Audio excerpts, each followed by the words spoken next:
ciri khasnya Madura ini jangan sampai hilang seperti itu. Nah, akhirnya saya meluaskan juga, akhirnya buka perguruan di sana yang dinamakan Perguruan Naga Emas. Ya.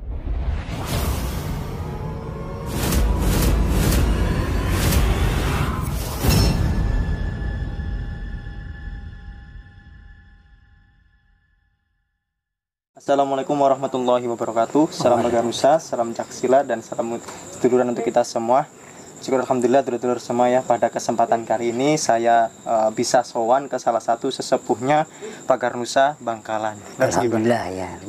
Saya di sini bersama dengan Abah Heri selaku sesepuh dari Pagarnusa Bangkalan. Terima kasih kepada Abah yang telah mempersilahkan saya untuk sowan ke sini dan juga meminta pesan atau apa untuk dulur-dulur di sini.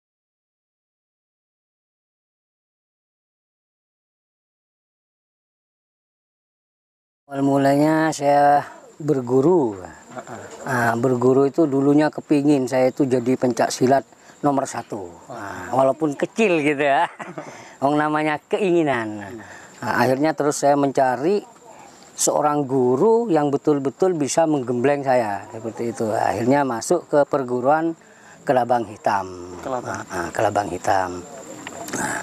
Dari Kelabang Hitam itu saya sudah menyelesaikan semua ujian dari tahap 1 sampai akhir itu pindah lagi ke perguruan Pusaka Tunggal. Dari Pusaka Tunggal itu juga saya lari ke perguruan lain ya, yang cari yang lebih tangguh lagi gitu, namanya itu Pak Parimen yang paling terakhir. Pertama itu guru saya namanya Pak Manan, nomor kedua Pak Mat 1, nomor ketiga ini namanya Pak Niwen, yang keempat namanya Pak Ilyas, yang kelima ini namanya Pak Parimen. Nah itu.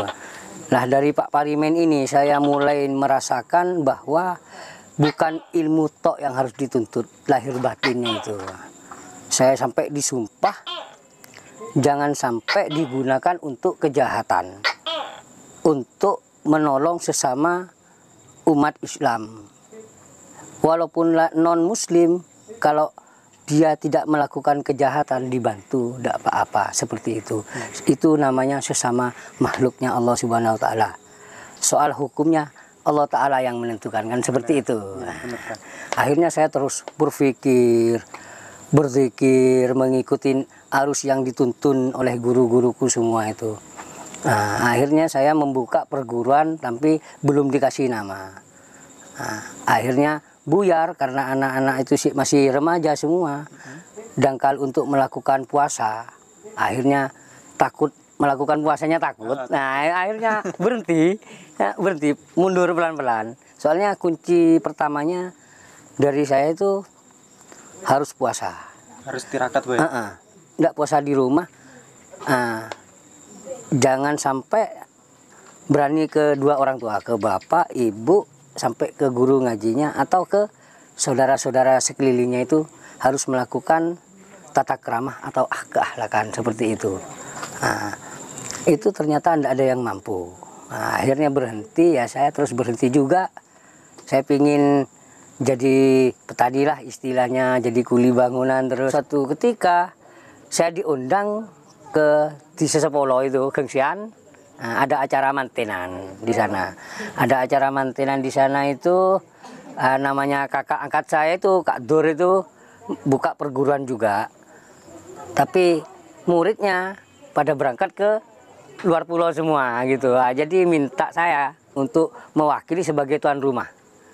Saya bawa teman-teman ke sana, 5 orang termasuk Mas Hafid itu juga, Mbak Ainun gitu. Terus sama apa lagi pokoknya lupa. 5 orang pokoknya saya ke sana, termasuk 6-nya saya gitu ya. Atraksi akhirnya saya mengingat ciri khasnya Pulau Madura itu ya ini, calo ini kan gitu. Ini senjata sejenis khasnya daerah Sepolo itu ya ini.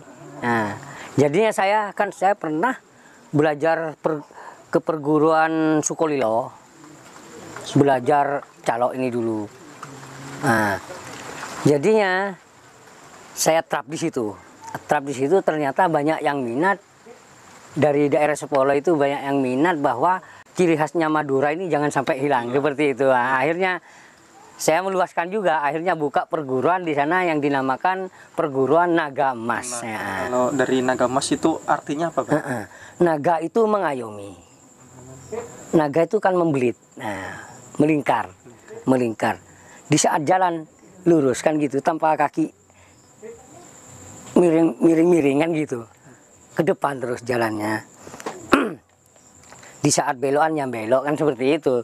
Tapi di saat tidur, tidak mungkin tidur memanjang, mesti melingkar. Istilahnya di saat tidur itu, di saat pikiran tenang itu harus mengayomi semuanya.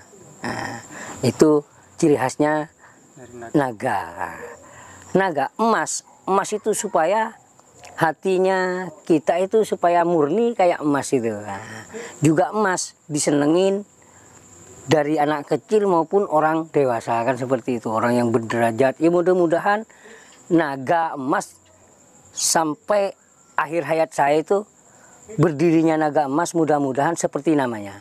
Naga harus mengayomi, emas itu sejenis memberi kasih sayang seperti itu, emasnya itu. Siapa yang tidak sayang sama emas kan gitu. Sampai ditaruh di kuping, di gelang, di kalung kan gitu itu.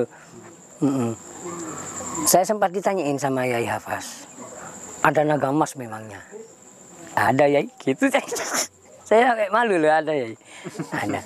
Tapi Yai nggak nanya artinya ya. Mesti Yai sudah memahami seperti itu, cuman guyonan. Tapi saya itu malu sendiri gitu. Ya, akhirnya ya perguruan naga emas itu diberi simbol, di situ ada di anu kuning itu.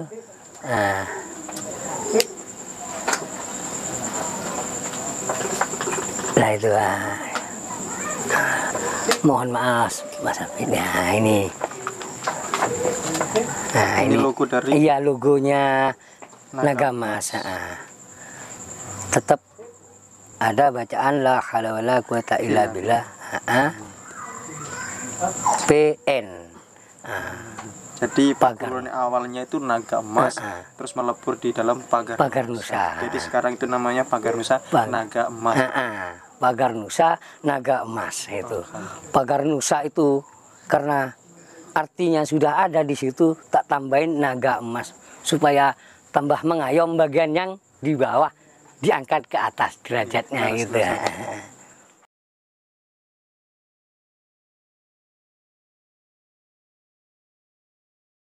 Akhirnya Mas Pedi datang. Nah itu minta untuk menjadi dewan di Bangkalan gitu. Terus itu usulannya Mas Namim Ahdad ke Yai Hafaz gitu. Nah saya itu mau mundur, saya ndak tahu asal usulnya. Tapi yang dibuat saya seneng itu, senengnya aku itu gini, karena mengingat kegigihannya Gus Maksum untuk meluas Pagar Nusa itu luar biasa seperti itu. Masa saya sebagai kaulanya tidak bisa meluaskan seperti itu. Saya coba, ya Allah, saya minta berilah aku jalan ya Allah, supaya Pagar Nusa ini berkembang luar biasa seperti itu. Ya saya berdoa, tiap saya sholat, saya minta ya Allah, ampunilah dosa-dosanya guru-guru saya semua. Saya ingin melaksanakan perintah-titahnya Gus Maksum. Saya yang diberi wewenang untuk mengemban tugas sebagai kedewanan di Kecamatan Kamal di Perguruan Pagar Nusa.